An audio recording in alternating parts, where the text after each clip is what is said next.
주식 랩소디 오늘도 여러분들과 함께합니다. 본부장님과 인사 바로 나눠보도록 할게요. 본부장님 안녕하세요. 안녕하세요. 반갑습니다. 예, 예. 네, 오늘도 저희가 또 다양한 내용들 준비를 했고요. 또 네. 암호화폐 시장부터 해외 주식 그리고 또 국내 기업에 관한 이야기들까지 하나하나 들어보겠습니다. 네, 자, 네, 네. 오늘 일단 뉴욕 증시부터 좀 정리를 해주시죠. 일단 뉴욕 증시가 그냥 들썩들썩합니다. 뭐 올라갔다 음. 내려갔다 막 원래 증시가 그렇긴 한데 지금 여러 가지 좀 이따 얘기할 대외적인 게 좀 있는데 일단 이게 뭐 아침에 저희가 이제 일찍 방송을 하면 더 내드렸었는데 그래서 저녁에도 어쨌든 뉴욕 증시가 중요하고 엔비디아가 이제 그 상승했습니다. 그 실적에 대한 기대감이 좀 있는 것 같고요. 현지 시간으로 이제 다우지수 평균이 전월 대비 0.18% 정도 하락했고 S&P 지수는 0.40% 상승했습니다. 기술주도 1.04% 상승했습니다. 그러니까 전반적으로 다우지수만 좀 내려갔을 뿐 S&P랑 기술주는 좀 올라가고 있었고 기본적으로 이제 빅테크에 대한 기대감이 좀 있는 것 같고요. 전반적으로 그 중에서도 AI 선두주자인 엔비디아가 실적의 기대감에 대해서 4.89% 급등했습니다. 그리고 이제 월마트가 실적 발표를 했는데요. 예상을 상회하면서 월마트는 사실은 제가 볼 때 배당주라 그렇게 기대를 안 했었는데 코카콜라나 월마트는 배당주라 사실은 3% 정도 주가가 급등했습니다. 그리고 테슬라는 2.14% 그리고 이제 알파벳은 1.16% 아마존이 1.44% 정도 상승세를 보여 전반적으로 빅테크가 다 상승을 했고 실적 위주의 어떤 그런 부분들도 이제 실적이 좋다 보니까 뭐 미국 시장은 지난번에도 제가 말씀드렸다시피 그대로 어떤 바깥의 영향이나 외부 영향이 바로 반영이 되기 때문에 월마트도 상승을 하게 됐습니다. 월마트는 수익 실현을 바로 하는 그런 기업이기 때문에 주가가 바로 반영되는 것 같고요. 전반적으로 이제 트럼프 2기 정부가 들어서면서 이제 시장은 안정화된 것 같아요. 미국 시장 자체는 다만 지금 이제 러시아 우크라이나 전쟁이 트럼프 정부가 들어서면 트럼프가 공약했던 것 중에 하나가 자기가 하루 만에 없애겠다 이렇게 했는데 그게 그렇게 안 되고 있어요. 되죠. 예. 네. 그러면서 이제 이게 격화되고 있는 겁니다. 그러니까 이게 이제 제가 볼 때는 트럼프가 이제 어쨌든 종식시킬 것이라는 생각은 하는 것 같아요. 본인이 이제 무조건 취임을 하면 없앨 종식이 될 것 같으니까 그 전까지 서로가 이제 그 휴전하기 전까지 치열하게 영토에 대한 것들에 대한 어떤 치열한 전쟁을 하는 것 같아요. 누가 좀 더 많은 지역을 차지하고 휴전 전까지 유리한 지점을 차지하느냐라는 생각이고 이게 지금 전쟁이 여러분은 기억하실지 모르겠는데 개전이 1000일 됐습니다. 그러니까 3년 하고 3년 정도 된 거예요. 꽤 많이 된 거예요. 저희가 볼 때는 얼마 안 된 것 같은데 이걸 겪고 있는 나라 입장에서는 상당히 어려움을 겪고 있는 거죠. 사실은 어디로 나가지도 못하고 들어오지도 못하고 그다음에 징병인에서 남자들 대부분은 이제 전쟁에 끌려가게 돼 있고 그다음에 계속 뭐 서방이나 우리나라는 잘 알려지지 않지만 사실 참혹한 거든요. 전쟁이라는 게 사실 뭐 그러니까 이제 그렇게 되고 있지만 사실은 이게 뭐 경제 상황도 아주 되게 힘들 거거든요. 그리고 우크라이나 같은 경우 자신들의 비용으로 전쟁을 치르는 게 아니라 서방의 지원과 맞아요. 지원을 받고 그리고 있죠. 미국의 지원을 받아서 하고 있는 거기 때문에 사실은 이게 좀 웃긴 거거든요. 본인의 나라에 대해서 뭐 물론 이제 거기가 이제 우크라이나가 무너지면 전반적으로 다 무너진다고 생각하기 때문에 이제 그렇긴 한데 어쨌든 서로가 결사항전의 의지를 좀 다지고 있는 것 같습니다. 그래서 지상전을 계속 하고 있는 것 같고 그다음에 우크라이나가 침공한 이후에 이제 계속 전쟁을 하고 있고 젤렌스키 대통령도 지금 계속 하고 있습니다. 그래서 북한군도 그쪽에 가가지고 이제 맞아요. 북한 파병을 시켰잖아요. 러시아 파병에 이제 가서 이제 10만 명 정도가 되고 있는데 여기에 대해서 이제 어떻게 대응할지에 대한 부분들도 같이 이야기하고 있는 것 같습니다. 그래서 어쨌거나 이제 이 러시아는 또 핵을 보유하고 있기 때문에 이번에 그 얘기도 나왔더라고요. 이게 좀 어떻게 될지 잘 모르겠고 그다음에 이제 장거리 미사일로 이제 미국이 좀 도와달라고 우크라이나 요청을 한 것 같아요. 그러니까 러시아 본토를 이제 공격해 달라. 이렇게 되면 이제 이게 4차 대전, 3차 대전인가요? 3차 대전이 이제 될 수도 있다는 생각이 좀 들어서 이게 미국이 좀 망설이는 것 같고 그다음에 이제 트럼프 정부는 기본적으로 트럼프는 이제 그런 것 같아요. 본인의 이제 이 나라에 이익이 되지 않는 부분들은 자신은 전혀 하지 않겠다. 관심이 없다. 네, 그죠? 네. 그런 생각을 좀 갖고 있는 것 같습니다. 그런 생각이기 때문에 이제 이게 이 사장 자체가 불안하다 보니까 아무래도 미국 시장은 전반적으로 탄탄한데 대외적으로 이제 불안한 것이 있다 보니까 무역이나 이런 것들이 어쨌든 유럽 시장도 위축이 돼 있는 건 사실이거든요. 왜냐하면 그 접경이 아직까지 전쟁 앞에서 눈앞에서 있다고 생각을 하니까 아무래도 먼 얘기는 아니니까요. 좀 그런 점이 있는 것 같습니다.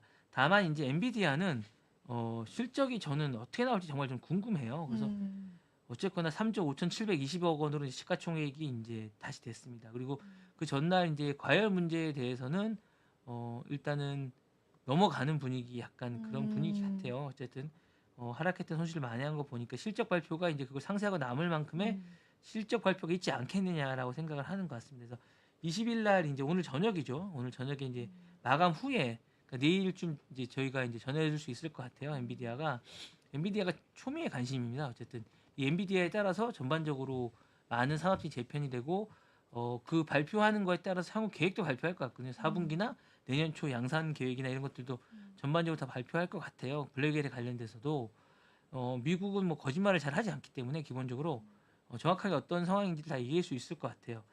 다만 그 엔비디아가 올해 이제 계속 분기별로 발표할 때마다 어닝 서프라이즈를 기본적으로 해왔습니다. 그래서 이번 분기도 넘지 않을까 기대치를. 그래서 기대치를 분명히 넘길 거기 때문에 주가가 미리 상승하는 거라고 생각을 하고 어쨌든 올해 초 지금까지 한 200% 정도 거의 주가 많이 상승했거든요. 올랐죠. 많이 올랐어요. 그러니까 지난해 샀었으면 여러분들 한 뭐 2배 정도, 3배 정도 먹는 아니 진짜 한국 시장 떠나는 건 진흥순 맞나 네. 봐요, 본부장님. 예, 3배 정도를 이제 수익을 보시게 되는 거죠. 그리고 이제 그렇게 되고 있는 것 같고 전반적으로 이제 제가 볼 때는 엔비디아가 잘 되고 있는 듯한 느낌이 듭니다. 전반적으로 이제 제가 볼 때는 그런 느낌이 들면서 한국이 이제 어떻게 대처해야 될지에 대한 고민이 저는 좀 있어요. 이게 뭐 여기서 할 얘기는 아닌데 반도체에 관련된 얘기를 좀 하자면 미국이 지금 칩스법으로 해서 한 대략 한 얼마 정도죠? 한 100조 정도를 지금 걷어들일 수 있대요. 아니 그게 거둬들인 게 아니라 이제 해주고 예, 보조금으로 있대요? 줄 생각을 하고 있고 그다음에 일본이 이제 그 9조 엔인가요? 우리나라도 한 90조 정도를 정도를 이제 지원할 생각을 하고 있습니다. 그렇다고 해서 이제 중국이 가만히 있느냐? 중국도 한 64조 정도를 지금 주고 있는데 다만 이제 우리나라는 아직까지 이 세제 혜택 말고는 직접적으로 반도체 보조금 재정 지원을 담은 법안 같은 게 아직 나오고 있지 않은데 어쨌든 어제 이제 그 국민의힘의 당론으로 반도체 특별법이 보조금 재정 지원을 규정을 담은 것들에 대한 것이 좀 들어가 있어요. 그러니까 김상훈 정책위원장이 당론을 추진하고 있는 법입니다. 이게 그래서 이 법이 좀 되면 좀 활성화되지 않을까라는 생각을 하고 있는데요. 사실 좀 빨리 했어야 됩니다. 왜냐하면 이게 미국 같은 경우는 계속 지금 반도체 그냥 정부 지원금 말고도 펀드가 계속 조성되고 있고 중국도 마찬가지로 지금 계속 반도체 투자 펀드가 3기째 지금 맡고 있습니다. 그래서 엄청나게 빨리 맡고 있는 상황인데 우리나라는 지금 이거에 대한 것들이 더 없어요. 기본적으로 좀 아쉬움이 너무 많고 뭐 세제 혜택이나 약간 소규모 보수적인 약간 이런 식의 어떤 지원책만 있다 보니까 아무래도 한국에 있는 분들은 돈이 풀리지 않고 뭔가 기대감이 없으니까 투자의 여력이 없고 발전 가능성이 없다고 보니까 아무래도 좀 아쉬워하는 것 같습니다. 사실 옛날에도 이제 뭐 저희 교육시킬 때도 어머님들이 본인은 뭐 잘 못 먹더라도 자식들 공부를 시키겠다고 해서 뭐 이렇게 맞아요. 그렇게 투자를 하고 뭐 했었었는데. 이런데 맞아요. 사실 반도체도 뭐 미래의 어떤 먹거리이기 때문에 사실은 맞아요. 지금 뭔가 투자가 이루어져야 된다고 생각을 하거든요. 근데 지금 전혀 그런 게 없다 보니까 좀 이런 부분에서 좀 여러 가지로 안타까운 생각이 좀 들고 빨리 이 법안이 좀 초당적인 그런 걸 떠나서 국가적인 어떤 이익을 위해서 통과가 되든지 아니 또 다른 법이 제정이 돼서 빨리 지원책이 마련됐으면 좋겠다는 생각이 듭니다.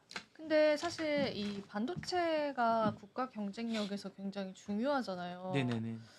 근데 이제 법적인 부분으로 국가 지원이 좀 너무 없다 보니까 그게 좀 되게 안타까운 것 같은데 맞습니다. 만약에 이 상태로 간다면은 우리나라 반도체 기업이 좀 도태될 수 있다고도 보세요? 아니 기업들은 잘하고 있잖아요. 사실. 근데 사실 이게 기본적으로 이제 다른 나라는 다 국가 차원에서 이 반도체를 어쨌든 지원하고 대응을 하거든요. 그러니까 관세나 세제 혜택이나 이런 건 기본이거든요. 근데 이제 그런 서비스조차 우리는 약간 안 제각각 하고 놀고 있기 있는 때문에. 상황이라 이렇게 팔다리가 잘린 상황에서 누군가와 뭔가를 대적하고 기울어진 눈으로서 뭔가를 하고 있다는 것 자체가 제가 볼 때는 되게 힘겨운 싸움이 아닐까. 물론 뭐 기업 자체의 펀더멘탈은 좋다고 할 수 있겠지만 그 자체로 한 국가를 상대하기에는 삼성전자나 하이닉스가 중국을 상대할 수 있겠어요? 일본을 상대할 수 있겠어요? 일본 국가를 상대할 수는 없다고요. 왜냐하면 그 국가가 관세를 때리고 어떤 뭐 그 공장의 인원을 얼마까지 하고 이렇게까지 제정을 한다면 그걸 우리 국가가 나서서 풀어줘야지 기업이 나서서 그걸 할 수는 없고 왜냐하면 기업은 그 국가에 가서 일을 한다고 하거나 그 국가에서 뭔가를 팔게 되면 만약에 우리나라가 미국 가서 뭐 칩스법에 따라서 하면 칩스법을 따라야 돼요. 맞아요, 맞아요. 예, 따라야죠. 따를 수밖에 없잖아요. 근데 그거를 좀 더 우리나라에게 유리하게 하려면 우리나라 정부가 나서서 우리나라에게 좀 유리한 협상이나 딜을 해줘야 되는 건데. 예, 그리고 이제 다른 카드를 좀 내밀면서 그렇네요. 예, 뭐 뭔가를 대체할 수 있거나 반도체가 좀 더 발전할 수 있는 방향으로 국가 전체 이익에서 도움이 되는 방향으로 해줘야 되는 게 아닌가. 그런 거 해주면 진짜 멋있겠다. 지금 안 네네. 그래도 좀 여러 가지로 이야기가 많이 나오고 있어서 그런 맞습니다. 근데 액션 자체가 거의 없는 거죠 지금으로서. 지금 뭐 다른 것들이 정치적 이슈가 있어서 모르겠어요. 오히려 너무 더. 가려져 있다 보니까 우리가 이제 국회를 지금 주립하는 게 아니다 보니까 잘 모르겠는데 뭐 종종 나오는 반도체법들이 있는데 주목을 받지 못하고 있는 거죠. 맞아요. 사실 사회적 주목을 못 받다 보니까 이 발의를 하는 의원님들도 그렇게 뭐 열성적이지 않으시는 것 같아요. 왜냐하면 이게 사회적 관심체나 이런 것들이 좀 돼야 좀 누군가가 이제 좀 열심히 하고 많은 의원들도 발의하고 관심을 가질 텐데 일단 반도체 사업이 이제 많은 분들이 혜택을 볼 수 있는 것들이 아니라고 일단 생각을 하기 때문에 기본적으로 좀 그런 것 같아요. 이게 어쨌든 B2C 산업이 아니고 B2B 산업에 가깝다 보니까 좀 그런 게 좀 있는 것 같습니다. 그러니까 이게 뭔가 정치적으로도 전혀 이용할 수가 없는 거죠. 네네네. 이건 기업 살리기처럼 네네. 보여질 수도 있고 네네. 뭐 하나하나의 서민 살리기 그런 거랑 또 결이 네, 다르니까. 그러니까 뭐 이렇게 해서 이렇게 반도체법을 만약에 뭐 하면 또 반대 방향에서는 그쵸. 또 무슨 대주주나 뭐 그런 특혜다. 사람 특혜를 위해 주는 특혜 거냐. 주는 거다. 이런 얘기가 네, 충분히 네. 나올 수 네, 있으니까. 그럴 수도 있겠지만 사실 이게 뭐 법인 쪽에 모든 비용이 들어가는 거기 때문에 물론 뭐 그 기업이 죽어서 우리한테 줄 건 없거든요. 잘 안 돼서. 그리고 뭐 대안이 있는 것도 아니기 때문에 일단 살려놓고 뭔가를 저희가 뭐 뭔가를 좀 더 뭐 세제 혜택을 안 주더라도 뭔가 이익을 국가적인 이익을 바라던 이렇게 하는 게 낫지. 그 기업을 죽여서 저희가 줄 건 전혀 없거든요. 그렇죠, 그렇죠. 맞아요. 그것도 맞는 것 같습니다. 반도체 관련한 국가적인 또 지원도 시급해 보이는 시점인 것 같은데 계속 저희가 팔로우 한번 네네. 해보도록 할게요. 본부장님이 계시니까 또 든든하게 이쪽 이야기는 항상 들을 수 있는 것 같아요. 또 어떤 얘기 좀 덜 자, 나눠볼까요? 일론 머스크가 이제 스페이스X로 계속 어제. 네, 6번째 지구 궤도 시험 비행을 성공했다고 합니다. 이제 달과 화성 탐사를 목표로 이제 도약을 한다고 하는데 이번 발사가 뭐 그랬다고 하는 거. 그러니까 지구를 이제 돌고 있는 시험 비행인 것 같습니다. 사실 달을 만약에 가는 건 약간 유의미한 것 같고요. 진짜 화성은 진짜 유의미한 것 같습니다. 화성은 제가 볼 때 쉽지 않을 것 같긴 한데 인간이 화성을 간다는 건 좀 쉽지 않을 것 같은데 어쨌든 목표를 하고 있다고 합니다. 그래서 어쨌든 어제 했는데 이 현장에 이제 그 트럼프 당선인이 방문을 했다고 합니다. 근데 사실은 최근에 트럼프 당선인하고 일론 머스크하고 약간 불협화음이 난다는 기사가 계속 나오고 있는 것 같아요. 그러니까 일론 머스크가 추천했던 그 사람을 하지 않고 다른 사람을 이제 트럼프가 이제 지명했다는 이야기가 나오면서 근데 그거는 전 자연스러운 거라고 보거든요. 어떻게 일론 머스크가 공동 정부도 아닌데 그게 당연히 할 수 있다고 생각하는 게 친한 건 친한 거고 트럼프가 자기가 생각하는 구상이 있을 텐데 그러면 그게 사실은 뭐 일론 머스크 정부지 어떻게 트럼프 정부겠어요. 그건 아니라고 보는데 그걸 가지고 또 이제 둘의 불협화음이라고 하는데 그 정말로 그 거래 기술이라는 책을 이제 트럼프가 썼잖아요. 거기 보면 그분은 정확하신 것 같아요. 선을 정확하게 걸어. 친구와 어떻게? 그러니까 친구는 친구고 자기 해줄 만큼은 해주고 그 이상을 자기 거라 생각하면 그 부분에 침범하는 걸 용납치 않는 것 같아요. 그러니까 자기가 대통령이라는 거 분명한 것 같아요. 트럼프가 대통령은 아니잖아요. 그러니까 그 부분에 관해서는 제가 볼 때 일론 머스크도 잘 알고 있는 것 같아요. 그래서 뭐 중간에서는 뭐 하마평을 좋아하거나 뭐 이야기하기 좋아하는 분들이 둘 사이가 삐거덕거리냐가 아니냐는 건데 둘은 자신의 위치를 정확하게 잘 파악하고 있는 것 같습니다. 그러니까 조언을 할 뿐 그거에 대한 판단은 트럼프에게 전적으로 맡긴다. 그러니까 트럼프의 이해관계와 그 일론 머스크의 그게 맞아 떨어지면 이제 임명을 하는 것이고 그렇지 않으면 안 하는 거고 다만 이제 트럼프가 내각에 들어갈 가능성이 높으니까 그 가능성에 대해서는 뭐 이미 친한 부분에 대해서는 인정을 하게 되는 거죠. 그리고 공식 일정을 좀 계속 많이 하고 있는 것 같더라고요. 그 이후에도. 그래서 일단은 제가 볼 땐 이 정부하에서는 일론 머스크가 진짜로 더 많이 돈을 벌게 되지 않을까. 지금 벌고 있는 그 단위를 앞자리를 좀 바꿀 수 있지 않을까라는 생각까지 듭니다. 예. 트럼프와 머스크는 계속되는 이제 거의 전 세계를 이렇게 뒤흔드는 네네네. 이슈들을 항상 가지고 가는 것 같아서 네네. 아이고 참 지켜봐야겠죠. 어, 집권 전에도 이렇게 이야기가 많은데 집권 네네. 이후에는 또 얼마나 대단한 파워를 보여줄까요, 집권 시장에서. 이후에는 아마 제가 볼 때 두 분이 일치하는 부분은 이거 같아요. 제가 조금 이따 다시 말씀드릴 텐데 음, 규제 완화와 정부 이제 규제 완화가 좋은 편인 것 같죠.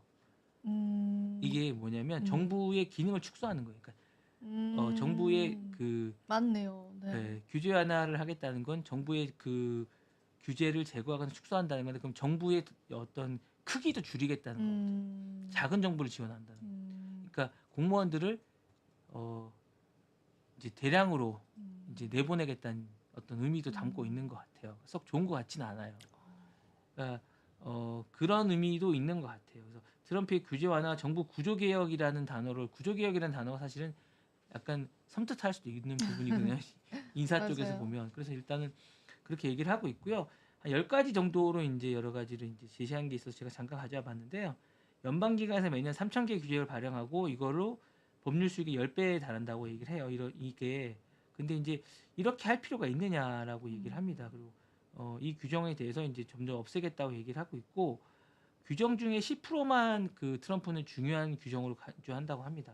나머지 규정은 필요 없다. 음, 그래서 이렇게 규제를 할 경우에 그 잃는 손실이 1년에 한 2억 달러 가까이 된다고 합니다. 이걸 줄임으로써 트럼프는 그만큼의 효과가 된다고 생각을 하고 있고요.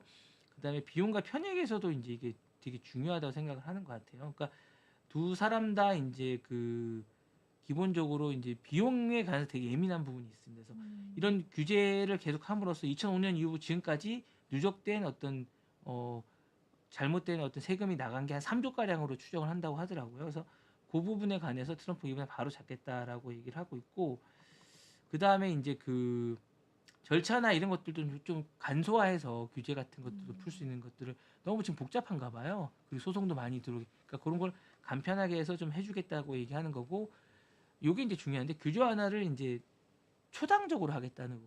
그러니까 음, 공화당에 유리한 것만 하지 않고 민주당에도 규제가 그렇게 필요하다 그러면 하겠다. 하겠다라는 얘기도 하고 있는 것 같고요. 그리고 법적 도전이 규제 안에 조화할 수 있다고 얘기해 행정절차법에 따라서 이런 부분들도 빨리 처리할 수 있도록 프로세스를 바꾸겠다고 얘기하고 있습니다. 그래서 그런 부분들에 대한 것도 여러 가지가 있고 지금 뭐 상반기에는 어쨌든 제가 볼 때는 하나 신설하면 10개를 철폐하겠다. 음, 이런 식의 어떤 그런 걸 하고 있는 것 같아요. 지금 트럼프가 그리고 이제 1기 때는 주로 환경하고 에너지가 규제였다고 하면 음, 2기 때는 어쨌든 그 에너지와 이제 그 보건 국방 이쪽에 이제 좀 더 음, 힘을 실을 것 같아요. 전반적으로. 그래서 이 부분에 관해서 이제 구조적으로 많이 하고 변화를 좀 줄 생각인 것 같고요. 얼마 전 리우에서 제가 좀 재밌는 걸 봤었는데 트럼프를 막 조롱하는 게 나오더라고요. 아, 그래요? 볼 수 있을까요? 못 아니 보나요? 지금은 못 찾았는데 그러니까 이게 기후 변화니까 트럼프의 맞아요. 정책하고 리우 그러니까 이제 쪽에서. 네. 거기서 트럼프가 이슈더라고요. 바이든이 참석했음에도 불구하고 거기서 안 하려고 하잖아요. 기후변화 동참 안 네. 하려고 근데 하잖아요. 거기서의 화제가 바이든 대통령의 대표 참석했잖아요. 그럼 바이든이 중심이어야 되는데 이야기의 아, 중심이 트럼프 위주로 돌아가는 거예요. 지금 그죠? 네, 예. 관심도 예. 자체가 그러니까 항상 바이든에 그쪽에 대해서 아무도 있죠. 관심이 없어요. 음, 네. 그러니까 이게 좀 약간 슬픕니다. 씁쓸한 얘기입니다. 좀 네. 씁쓸합니다. 그래서 네. 그러니까 패러디가 나올 정도로 트럼프는 음, 가지도 않았음에도 불구하고 이제 화제가 되고 있는 음, 상황인데 바이든은 가서 참석하고 있는데 음, 그런 것 같고 저는 바이든이 좀 더 대통령이 됐을 때 좀 강력한 뭔가를 보여줬으면 좋겠다는 생각이 드는데 음. 그랬던 것 같아요. 그래도 이제 뭐 규제 그 세금 감면은 해줬던 거죠. 우리가 지금 그거 네네네. 없어질까 봐 두려워하는 네네네네. 반도체 칩스라든지 에, IRA 법안 근데 폐지. 그건 바이든이 뭐, 했다기보다는 음, 의회가 한 거예요. 의회가 음, 했다고 보는 게 맞고요. 음, 기본적으로 바이든보다는 이제 민주당 음, 쪽 의회에서 했다는 게 맞고 바이든이 어쨌든 뭐 동조를 했겠죠. 근데 기본적으로 이제 반도체나 기후나 이런 변화 쪽에 이제 바이든은 관심이 있어 하기 때문에 민주당 쪽이 원래 이제 그쪽에 관심이 맞아요. 많이 있기 지구 환경이나 이쪽에 관심이 많기 때문에 좀 다른 것 같아요. 그런 가운데 이제 어제 이제 팀 카다시안이 킴 그 카다시안. 네. 예, 킴 카다시안이 자신의 소셜 계정에 이제 옵티머스와 소통하는 영상인데 이게 저는 좀 궁금한 게 네. 이것조차도 예전에 그 로봇택시처럼 네. 그때 나왔던 로봇 것처럼 옆에서 뭔가 누가 한 게 아닌가 이런 아, 그 테슬라 그 예. 예. 쇼에서처럼 그런 게 아닌가 싶기도 그럴 수 해요. 있죠. 네, 네, 이게 그럴 수 뭔가 있죠. 이렇게 자연스러운 게 있으면 내놓으면 될 것 같거든요. 제가 음, 봤을 때 음, 약간 좀 의아한 생각이 좀 들었습니다. 전반적으로 뭐 손을 들고 인사하고 음, 동일하게 응답했다고 하는데 그러면서 이제 농담 삼아 너는 하와이 사람이구나 춤을 춘다고 이렇게 얘기하니까 이렇게 했다고 하는데 좀 약간 저는 이게 이것도 약간 그랬던 게 아닌가라는 생각이 좀 들고요.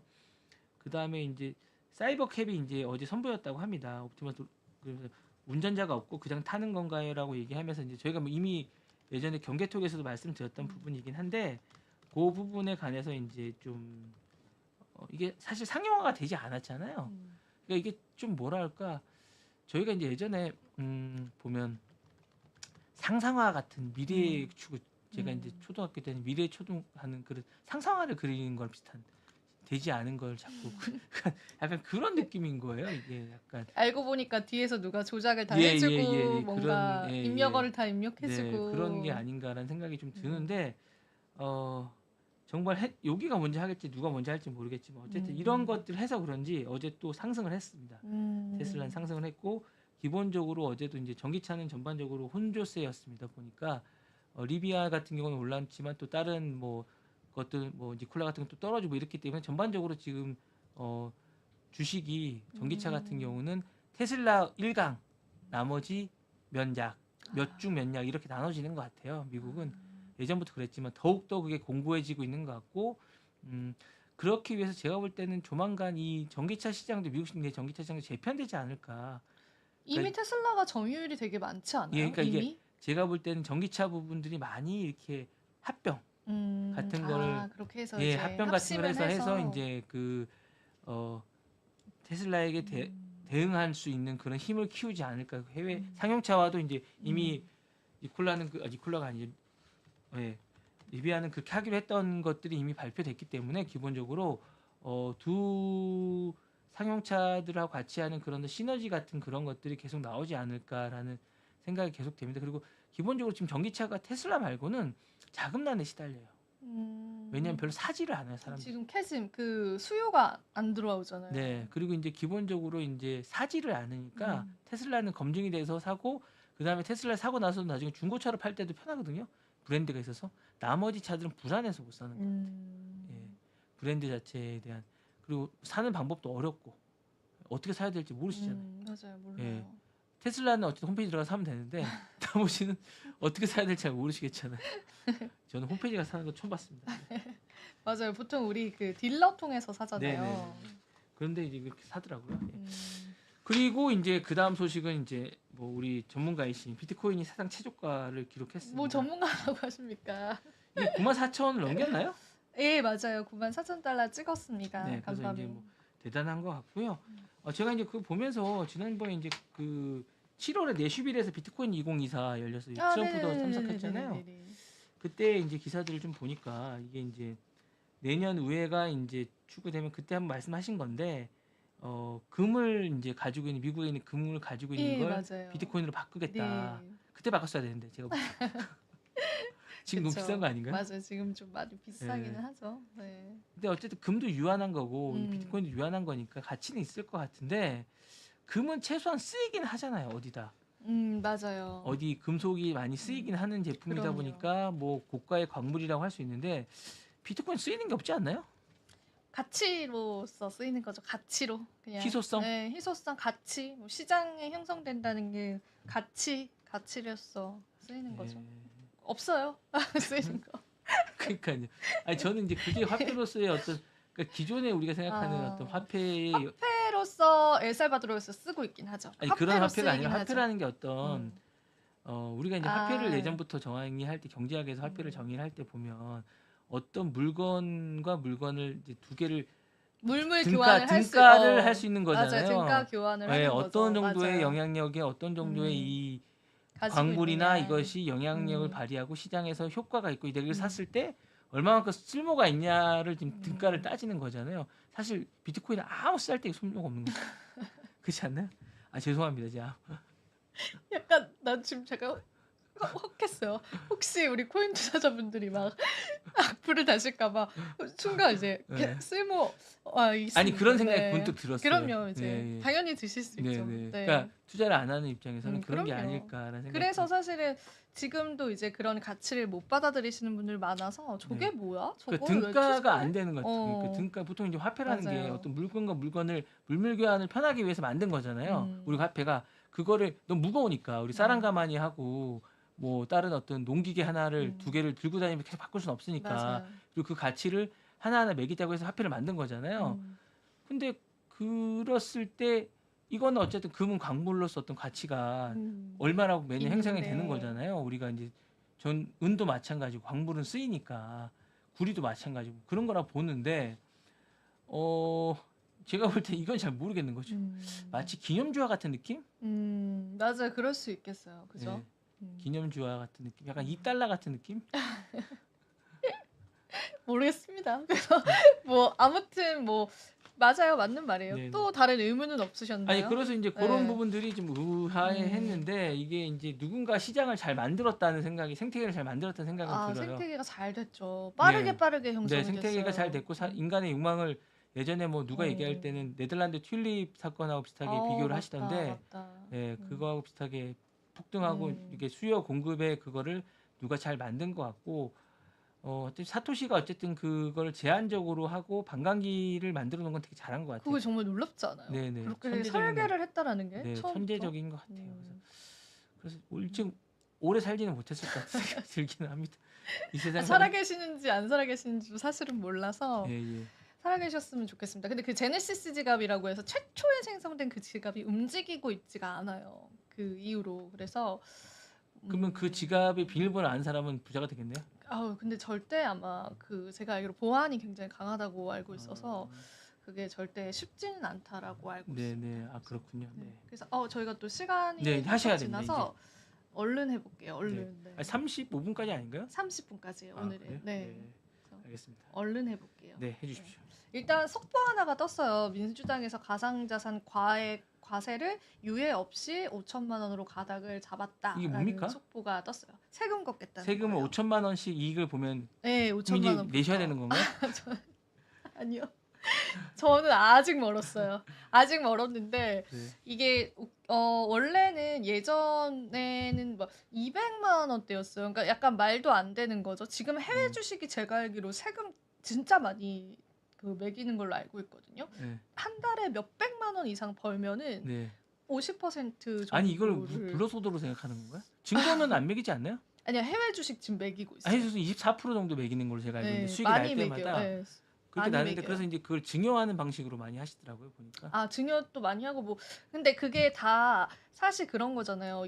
너무 좀 세금을 내는 그 허들이 너무 낮은 거죠. 그러니까 어느 네. 정도 내가 실제로 막 5천만 원 정도 벌었어. 그러면은 좀 낼 수 있겠다라는 게 네. 되겠는데 너무나 작은 금액에 네, 그렇죠. 과세가 하나라도 들어가니까 팔면 그렇게 되니까. 네, 그 사람들이 거기에 따라서 들내려고 계속 아이디어를 만드시게 된 거죠. 그런 것 같더라고요. 네, 환경 자체. 그래서 되게 다양한 방법이 많아요. 뭐 자식에게 주는 것부터 해가지고 그거를 뭐 월 초에 어떻게 팔고 뭐 사고 막 그런 네네. 되게 많은 계산법이 있는데 그거 자체가 일단은 너무 과세가 매겨지는 네네. 그걸 피하기 위해서 뭐 예. 그거 하는 것도 블로그 내는데 많이 올라와 있더라고요. 많이 올라와 있어요. 네네네네. 맞아요. 실제로 이제 수익이 나셨나 봐요. 저는 주식을 안 하기 때문에. 네, 그래서 일단은 가상자산 쪽에 관해서도 과세를 한다라고 합니다. 그리고 사실은 이게 유예 이야기가 나왔어요. 지금 금투세 폐지 관해서도 굉장히 시장이 뜨거웠었잖아요. 근데 일단 이쪽에서는 이제 더불어민주당이 가상자산 과세 공제 한도를 5천만 원으로 상향하는 안을 오늘 26일 기획재정위원회에서 처리하기로 한 것으로 확인을 했대요. 그러니까 예전에는 제가 알기로 250만 원인가 되게 작았어요. 그러면 이제 굉장히 많은 우리 이제 개인 투자자분들이 내셔야 되는 건데 대신에 그 이제 허들은 굉장히 높여놨어요. 5천만 원 이상 벌면은 거기서 과세를 내겠다. 근데 일단 그 유예를 하지 않았다라는 거에서 지금 국회 청원이 3만 명이 돌파가 됐다라고 합니다. 그래서 청원이 3만 명이 돌파가 지금 실시간으로 되고 있는 상황이고 하루 만에 동의자 수가 3만 명이 넘어섰다라고 하면서 국회 전자청원은 공개일로부터 30일 이내에 5만 명이 동의해야 최종적으로 청원이 접수가 되는데 네. 이 기사가 뜨고 얼마 안 돼서 3만 명이 된 거니까 아마 5만 아. 명은 지금 저희가 방송 나갈 때쯤이면은 넘겼겠네요. 네. 넘겨서 아마 청원이 접수가 될 거예요. 그래서 이건 일단은 근데 단독이라고 기사가 나왔는데 이렇게 되는 겁니까? 팩트 체크 한번 해봐야겠죠. 네. 근데 이제 그 후속 기사가 계속 나오긴 해요. 아, 혼자 네. 나온 기사는 아니었어요. 제가 추진하고 있다는 게 사실이군요. 네, 그래서 그게 확인이 된 거고 대부분 이런 처리안 같은 경우에는 이제 거의 팩트이지 않나요? 그 실시간으로 기자님들이 제가 알기로는 현장에 네. 가 계시는 걸로 알고 있어가지고 그래서 일단 청업 정수가 완료가 되면은 법률안 등과 같이 의안에 준해 처리돼서 뭐 어쨌든 논의는 될 수 있다라고 하는데 지금 이제 암호화폐 시장에도 많은 분들이 지금 계시잖아요. 많이 이동을 하셨잖아요. 그래서 맞습니다. 그 예. 부분에 관해서 잡음들은 분명히 있지 않을까 싶습니다. 그래서 일단은 이게 유예가 안 됐습니다. 그래서 이제 진행이 될 수도 있는데 5천만 원이다라고 하는 거는 글쎄요. 여러분들은 어떠실지 모르겠는데 저는 안 내도 될 것 같긴 한데 이게 웃을 일만은 아닌 게 또 시간이 지나면서 계속 낮출 수 있잖아요. 처음엔 5천만 원이었다가 뭐 4천, 3천 요렇게 나눌 수도 있어서 좀 많이 하면 낮추겠죠. 네. 그리고 지금 또 비트코인이 급격하게 상승을 하게 되면 또 투자자분들의 수익도 늘어나는 상황이잖아요. 지난해 만약에 샀으면 그쵸. 어떻게 됐을지 비트코인 하나를 모르죠. 샀으면 네, 저거 하나 내야 샀으면 되는- 내는 거죠. 내는 거죠. 네, 그죠? 내는 네, 거잖아요. 네. 그래서 그 부분에 관해서 좀 논란이 있을 수도 있다라고 네. 여러분들이 보시면 그러면 될 것 같아요. 그 구간이 있겠죠? 뭐 어쨌든 내는 그죠. 구간을 뭐, 만들겠죠. 네, 어쨌든 만들겠죠. 얼마에서부터 얼마까지 네. 이렇게 구간을 얼마까지 만들겠죠. 얼마까지 몇 퍼센트, 얼마에서 얼마까지는 뭐 네, 그런 네, 식으로 네. 과세를 하지 않을까 싶습니다. 근데 음. 그만큼 한편에서는 아 시장이 되게 커졌구나. 이게 이제 시장을 그냥 이제 눈 감고 무시할 수 없는 그 암흑의 시장은 아닌 게 됐구나 이런 생각이 좀 들기도 합니다. 여기 우리나라 국회에서 지금 하는 가상자산법들은 투자자 보호 그리고 세금 이렇게 두 가지의 가닥으로 좀 집중이 되고 있는 것 같아요. 그래서 그런 부분들도 우리는 생각할 게 좀 많아지는 것 같습니다. 자 그리고 이제 SEC 위원장에 관해서 네, 네. 거론이 되고 있는 인물들이 있어요. 이게 토큰포스트의 이야기인데요. 네, 네, 네. 차기 의장 후보 명단 확정 임박이라고 해서 스테빈스가 유력 후보로 부상이 됐다라고 네. 합니다. 더블룩이라는 채널에 따르면은 일단 스테빈스도 있었고 댄 갤러거도 있었고 폴 에스킨도 있었고 브래드 본디 등의 주요 후보들이 거론이 됐었는데 SEC의 내부 소식통에 따르면 근데 요거는 팩트 체크는 해봐야 돼요. 내부 소식통이기 때문에 확실히 된 건 아니거든요. 그래서 스테빈스가 유력하다라고 했는데 리플 쪽에서 이 스테빈스를 SEC 의장 후보로 채택을 하는 거에 대해서 굉장히 강력하게 비판을 했었어요. 그 네네. 이유 중에 하나는 이 스테빈스라는 인물이 실제로 예전에 SEC에서 암호화폐 관련한 소송을 진행을 했을 때 그 부분을 승인을 굉장히 많이 했었대요. 그래서 사실 우리가 게리 겐슬러가 처음에 됐을 때도 블록체인 관련한 일을 하셨던 분이어서 암호화폐 투자자분들이 좋아하셨거든요. 근데 막상 집권을 딱 들어가니까 굉장히 이 암호화폐의 적대적인 스탠스가 계속 나왔던 거예요. 그래서 이 스테빈스 같은 경우에도 그럴 위험성이 충분히 있다라고 보고 있고 그리고 SEC가 지금 소송 진행 중이잖아요. SEC랑 리플이랑. 맞습니다. 근데 그 리플 소송에서 중요한 힘맨 문서라는 게 있어요. 그 컨퍼런스 연설 문서인데 아마 투자자분들은 잘 아실 거예요. 근데 그 문서와도 이분이 연관이 되어 있다라고 해요. 그래서 이분이 되어서는 안 된다라는 거를 이제 리플 CEO가 지금은 주장을 하고 있다. 그렇게 여러분들이 보시면 되고요. 그리고 또 추가적인 소식은 알트코인 시중 지수는 떨어졌습니다. 그래서 전일 대비해서 2포인트 정도 떨어졌기 때문에 알트코인에 관해서는 지금 현재 랠리가 오지도 않았고 아직까지 그 랠리가 올 수 있는 가능성들은 조금 줄어들었다라고 보면 돼요. 지금까지 시장을 쭉 보면은 밈코인 정도 많이 상승을 했는데 알트 랠리가 이제 시즌이 왔다라고 보기에는 아직까지도 좀 부족합니다. 지금 이 수준에 있고요. 코인마켓캡 자료다라고 보면 될 것 같습니다. 자 그리고 오늘 또 전달해드리고 싶었던 내용이 간밤에 그 비트코인 현물 ETF에 관한 옵션 거래가 시작이 됐어요. 이제 처음에는 이제 현물 ETF만 사셨다가 투자자분들이 콜 옵션 그리고 풋 옵션까지도 이제 거래를 할 수 있도록 그게 확장이 된 거였거든요. 근데 이게 첫날만 하더라도 19억 달러가 이제 들어왔다라고 해요. 그러니까 굉장히 많은 돈이 유입이 됐고 1.9 빌리언 달러가 들어왔기 때문에 역시나 면에서는 굉장히 좋았고요. 지금 여기 보시면은 콜 옵션이랑 풋 옵션 비율이 있잖아요. 콜 같은 경우에는 주가가 오를 것이다라고 베팅을 하는 거예요. 그리고 풋은 내려갈 것이다라고 베팅을 하는 건데 지금 이제 미국 투자자분들은 오를 것이다라고 베팅을 하는 게 무려 82% 비율이었다라고 합니다. 그래서 옵션 거래가 시작이 됐고 그다음에 굉장히 콜 옵션에 많이 이제 베팅을 하셨기 때문에 이게 이슈가 돼서 간밤에 비트코인이 94,000달러를 찍었거든요. 물론 거래소마다 가격은 차이가 있는데 그래서 이게 또 시장의 모멘텀으로 작용을 했었고 블랙록이 첫 선을 보였고 이제 그레이스케일 같은 경우에도 오늘 밤부터 거래가 시작이 된다고 해요. 그리고 굉장히 많은 운용사들이 있는데 그 운용사들도 하나둘씩 거래가 시작이 될 거기 때문에 시장에 또 다른 모멘텀으로 좀 작용이 될 수 있다라는 부분들도 여러분들 체크를 해보시면 좋을 것 같습니다. 네, 이렇게 해서 오늘도 중요한 이슈들 한번 다뤄봤고요. 저희 랩소디 또 오늘은 여기서 인사를 드리면서 저희가 또 다음번에 더 좋은 소식들로 찾아뵙도록 하겠습니다. 자, 오늘도 함께 해주신 여러분 고맙습니다. 네, 감사합니다.